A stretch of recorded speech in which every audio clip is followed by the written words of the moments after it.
మార్చేశారు. రండి ప్రొడ్యూసర్ రవి గారు.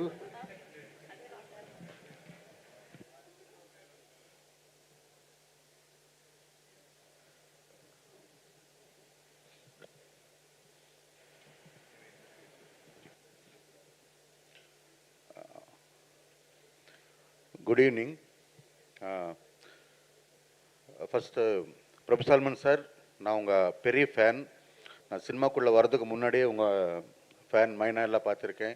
கையில் வர பார்த்துருக்கேன். அதுக்கப்புறமா படம் பார்க்கல நான் உங்களை. அந்த 2 படம் போதும். மைனால் இருக்கிற அந்த இன்ஸ்பெக்டரோட பொண்டாட்டி கேரக்டர் இருக்கு இல்லைங்களா, அது ரொம்ப இன்ஸ்பிரேஷன் எனக்கு. நான் அந்த மாதிரி ஒரு கதை கூட எழுதியிருக்கேன் ஆக்சுவலாக. ஃபஸ்ட்டு அப்புறம் Imman sir, thank you very much for coming Hyderabad. Abhirami ma'am, நீங்கள் அன்னலட்சுமியாக இருக்கிறதுலேருந்து எங்களுக்கு நல்லா தெரியும். கமல் சார் ஃபேன் நான் యాక్చువల్గా. So thank you. ఈ ఈవెంట్కి నేను రావడానికి ముఖ్యమైన కారణం ఏంటంటే నవీన్ గారు ఎల్లుండి నుండి నాతో షూట్ చేస్తున్నారు.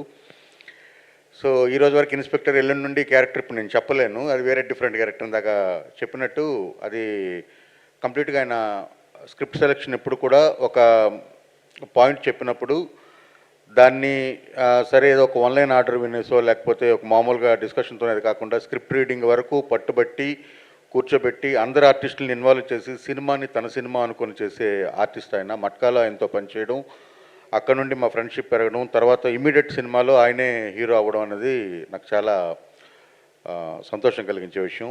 11 సినిమా మే 16, సారీ నేను బాగా కన్ఫ్యూజన్ ఉన్నాను, ఎల్లుండే షూటింగ్ కదా కానీ నాకేమీ బుర్రపని చేయట్లేదు యాక్చువల్గా. సరే, మీరంతా థియేటర్లకు వచ్చి ఈ సినిమాని విజయవంతం చేయాలి. నెక్స్ట్ సినిమా కూడా నవీన్ గారితో నేను చేస్తున్నాను. ఆ సినిమా ఫంక్షన్లో మరిన్ని ఎక్కువ విషయాలు నేను నవీన్ గురించి మాట్లాడతాను. Thank you very much. Thank you అండి. ఇప్పుడు ప్రొడ్యూసర్ రవి గారిని మాట్లాడవలసిందిగా కోరుకుంటున్నాను. సార్ ఇప్పుడు కరెక్ట్ చెప్పా సార్ కాదా?